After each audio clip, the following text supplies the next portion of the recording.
राधे राधे दोस्तों, स्वागत है आपका आपके चैनल में। एक समय की बात है, एक गांव में एक साहूकार रहता था। उसके पास किसी चीज की कोई कमी नहीं थी।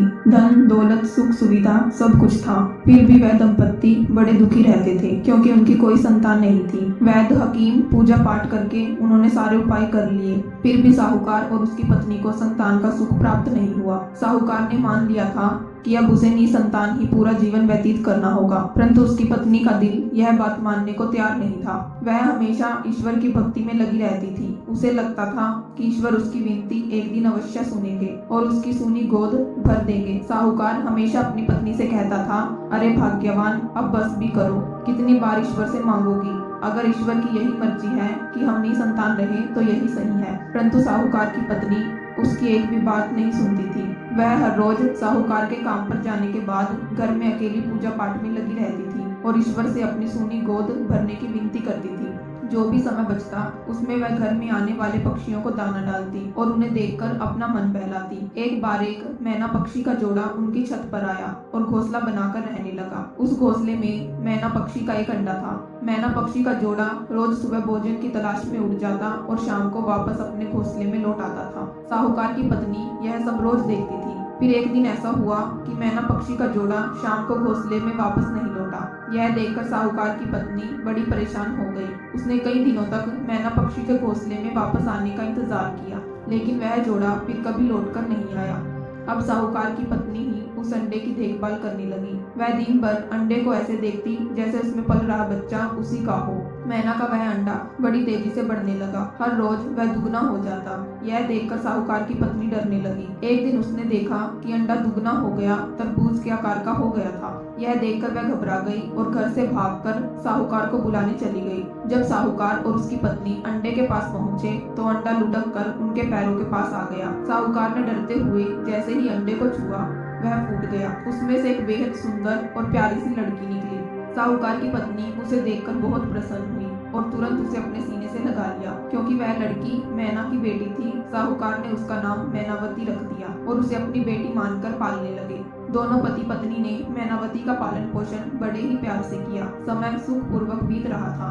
अब मैनावती बड़ी हो गई थी। वह गुणों से संपन्न और अत्यंत सुंदर थी। उसकी सुंदरता ऐसी थी कि जो भी कोई देखता वह बस देखता ही रह जाता। एक बार की बात है, मैनावती अपनी सखियों के साथ मेला देखने गई। संयोग से उस राज्य का राजा भी उस मेले में आया हुआ था। जैसे ही राजा की नजर मैनावती पर पड़ी, वह उसकी सुंदरता पर मोहित हो गया। उसने तुरंत अपने सेनापति को आदेश दिया, पता करो यह सुंदरी कौन है और इसके माता पिता कौन है। सेनापति ने जब सारा पता लगाकर राजा को बताया तो राजा बेहद खुश हुआ।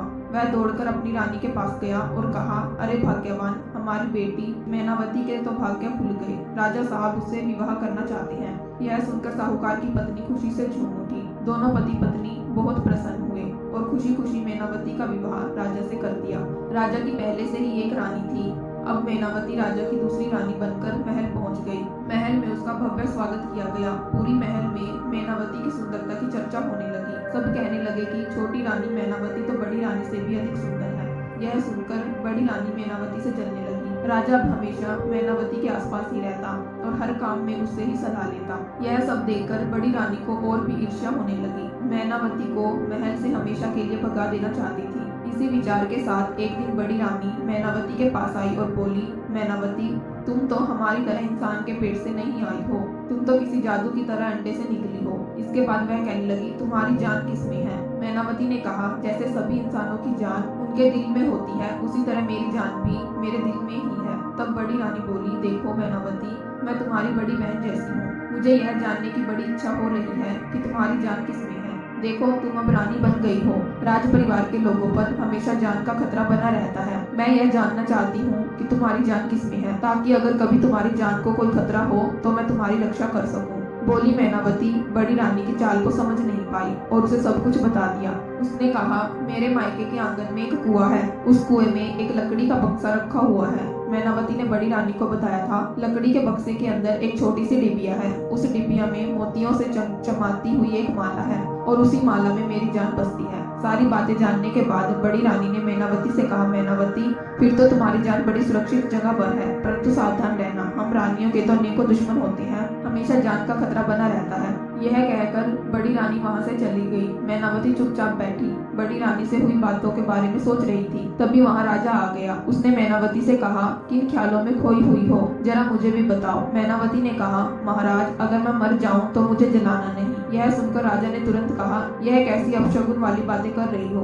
मैनावती ने उत्तर दिया, महाराज, मरना तो एक दिन सबको है, परंतु आज मैं आपको अपनी सारी इच्छाएं बता रही हूँ। जब मैं मर जाऊं तो मेरे शरीर को जलाना नहीं, बल्कि एक महल बनवाकर उसके आंगन में मेरे शरीर को रख देना। महल के चारों ओर ऊंची ऊंची दीवारें बनवाना, ताकि उसमें कोई और प्रवेश न कर सके। और हाँ, महल के अंदर एक बगीचा भी बनवा देना। साथ ही खाने के लिए ढेर सारा अनाज और जरूरत का सारा सामान भी रखवा देना। यह सुनकर राजा ने मैनावती से कहा, बस अब शांत हो जाओ। जब तक मैं जिंदा हूँ तुम्हें कोई नहीं मार सकता। मैं हमेशा तुम्हारे साथ रहूंगा। इतना कहकर राजा ने मैनावती को अपने गले लगा लिया। तभी राजा ने देखा कि मैनावती को तेज बुखार है और वह बुखार में तप रही है। राजा ने तुरंत राजवैद्य को बुलाया और मैनावती के उपचार के लिए कहा। राजवैद्य ने जड़ी बूटियों को घोलकर उसे पिलाया और फिर राजा से कहा, महाराज, खुशखबरी है, रानी मैनावती मां बनने वाली है। यह सुनकर राजा बहुत प्रसन्न हुआ। उसने अपने गले की सोने की माला उतारकर राजवैद्य को दे दी। पूरे राज्य में खुशी की लहर दौड़ गई। यह राजा की पहली संतान थी, क्योंकि पहली रानी को अब तक संतान नहीं हुई थी। राजा अत्यधिक प्रसन्न था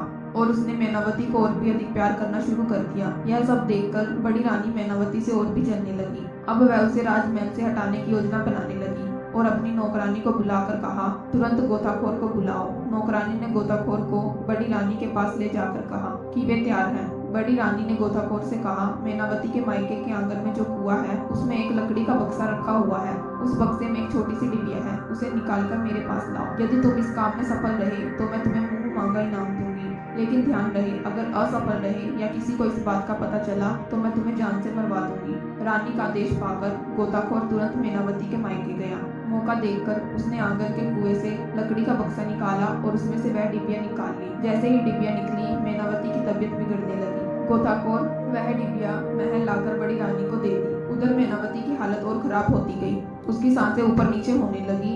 इधर बड़ी रानी ने डिबिया में से मोतियों की माला निकाली और अपने गले में पहन ली। अब माला उसके पास थी और मैनावती की जान उसके हाथों में थी। बड़ी रानी जोर जोर से हंसने लगी, क्योंकि अब वह मैनावती के जीवन और मृत्यु की मालकिन बन चुकी थी। बड़ी रानी के माला पहनते ही मैनावती मूर्छित हो गई। राजा ने तुरंत राजवैद्य को बुलाया। राजवैद्य ने मैनावती को देखकर राजा से कहा, महाराज, अब मैनावती इस दुनिया में नहीं रही, उनकी मृत्यु हो चुकी है। यह सुनते ही राजा फूट फूट कर रोने लगा। पूरे महल में मातम छा गया। कुछ समय बाद मंत्री राजा के पास आया और कहा, महाराज, अब रानी मैनावती के अंतिम संस्कार का समय आ गया है। अब हमें छोटी रानी के शरीर को जलाने की अनुमति देनी होगी। तब राजा ने मंत्री से कहा, नहीं, हम अपनी मैनावती के शरीर को नहीं जलाएंगे। नगर के बाहर एक महल बनवाओ और उसके आंगन में रानी मैनावती को सिंहासन सहित रखवा दो। उस महल को चारों ओर से ऊंची ऊंची दीवारों से घेर दो, ताकि उसमें कोई भी व्यक्ति प्रवेश न कर सके। साथ ही महल में ढेर सारा खाने पीने का सामान और सुख सुविधा की सारी चीजें रखवा दो। यह मेरी मैनावती की अंतिम इच्छा थी।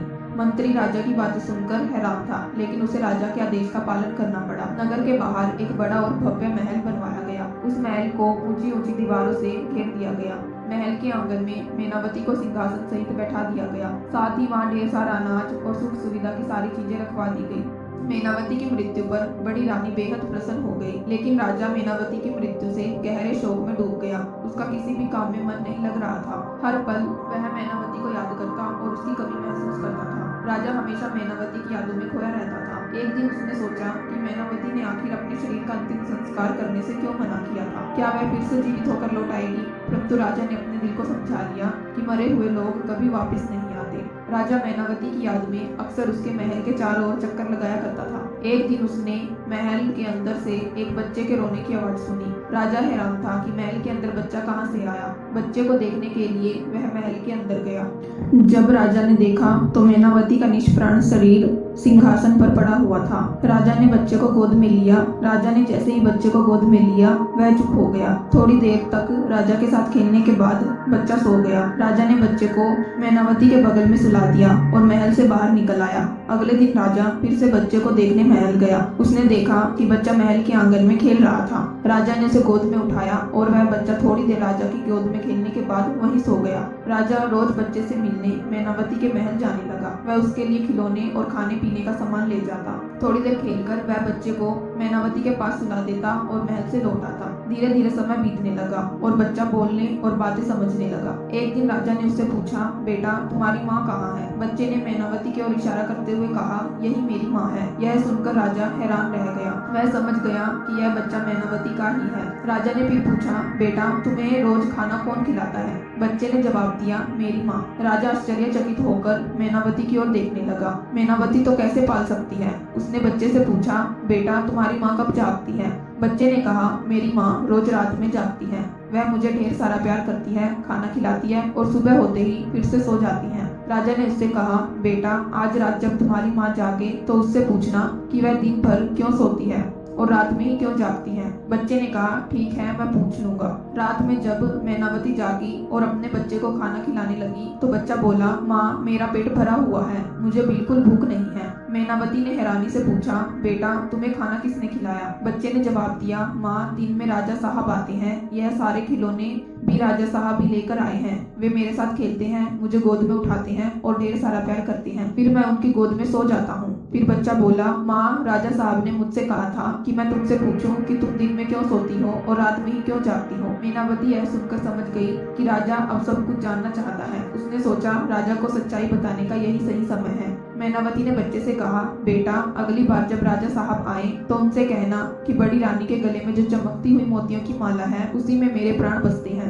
बड़ी रानी दिन के समय माला को पहने रहती है जिससे मेरा शरीर निष्प्राण हो जाता है। जब वह माला उतार कर रख देती है तभी मैं जाग पाती हूँ। बच्चे ने कहा, ठीक है माँ, मैं राजा साहब को सब कुछ बता दूंगा। अगले दिन जब राजा बच्चे से मिलने आया तो बच्चे ने अपनी माँ की सारी सच्चाई राजा को बता दी। राजा समझ गया कि बड़ी रानी ने ईर्ष्या के कारण मैनावती को मारने का प्रयास किया था। राजा ने तय किया कि वह बड़ी रानी को उसके अपराध की सजा जरूर देगा, लेकिन उससे पहले राजा को वह माला लेना बहुत जरूरी था। अब राजा माला लेने की योजना बनाने लगा। एक दिन वह बड़ी रानी के पास गया और बोला, महारानी आपने इतनी भारी मोतियों की माला क्यों पहनी है? इसे उतार दीजिए। बड़ी रानी ने झूठा बहाना बनाते हुए कहा, नहीं यह मेरी माँ की आखिरी निशानी है, मैं इसे अपने गले से नहीं उतार सकती। राजा समझ गया कि बड़ी रानी से माला लेना इतना आसान नहीं है। उसने माला निकलवाने की दूसरी योजना बनाई। अगले दिन राजा बड़ी रानी के पास गया और कहा, महारानी मेरे प्रिय मित्र का एक छोटा बच्चा है जिसकी माँ अब इस दुनिया में नहीं रही। मेरे मित्र को उसे पालने में बड़ी परेशानी हो रही है, मैं उसकी मदद करना चाहता हूँ। महारानी अगर आपकी अनुमति हो तो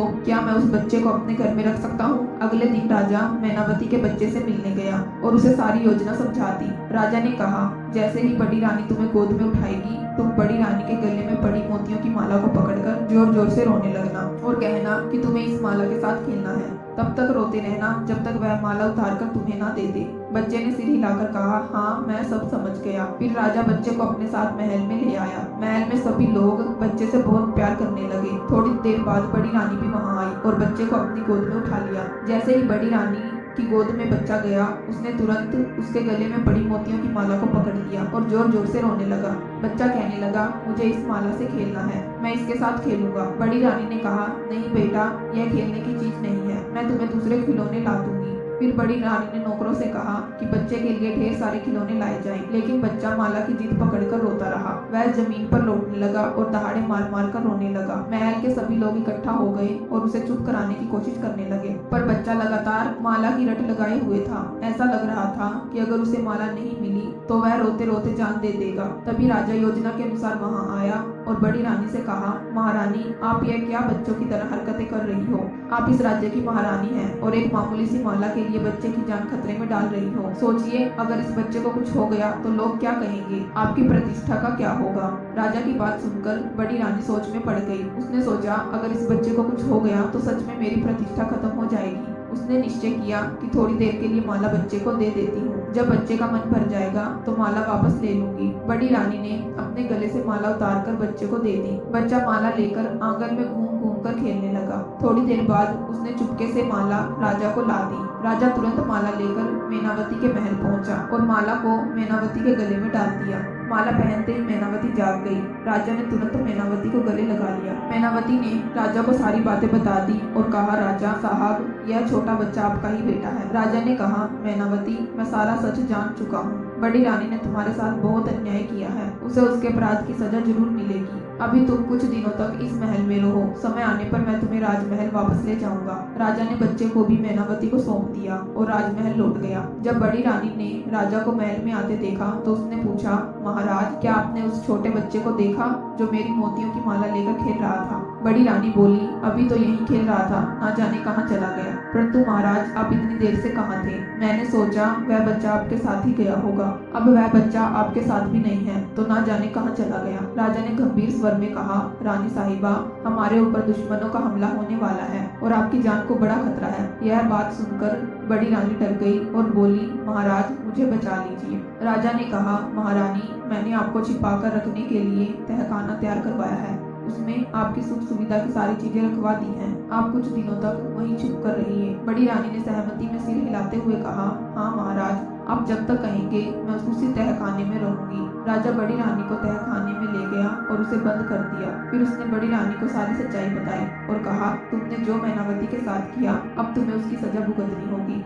अब जब तक तुम जीवित रहोगी इसी तहखाने में रहोगी। बड़ी रानी फूट फूट कर रोने लगी और राजा से क्षमा मांगते हुए बोली, महाराज, मुझसे भूल हो गई, मैं फिर कभी ऐसा काम नहीं करूंगी, कृपया मुझे माफ कर दीजिए। लेकिन राजा ने उसकी एक भी बात नहीं सुनी और वहां से चला गया। इसके बाद राजा मैनावती के महल में गया और मैनावती तथा अपने बेटे को रथ पर बैठाकर गाजे बाजे के साथ राजमहल वापस ले आया। राजमहल में मैनावती और उसके बेटे का भव्य स्वागत किया गया। राजा ने मैनावती को मुख्य महारानी की उपाधि प्रदान की। उसी दिन से राजा, रानी, मैनावती और उनका बेटा राजमहल में खुशी खुशी रहने लगे। दोस्तों, यह प्यारी सी कहानी आपको कैसी लगी? आपको आज की कहानी अच्छी लगी तो चैनल को सब्सक्राइब करके हमें सपोर्ट कर दीजिए और कमेंट में राधे राधे लिखना ना भूलना। फिर मिलते हैं एक नई कहानी के साथ। राधे राधे।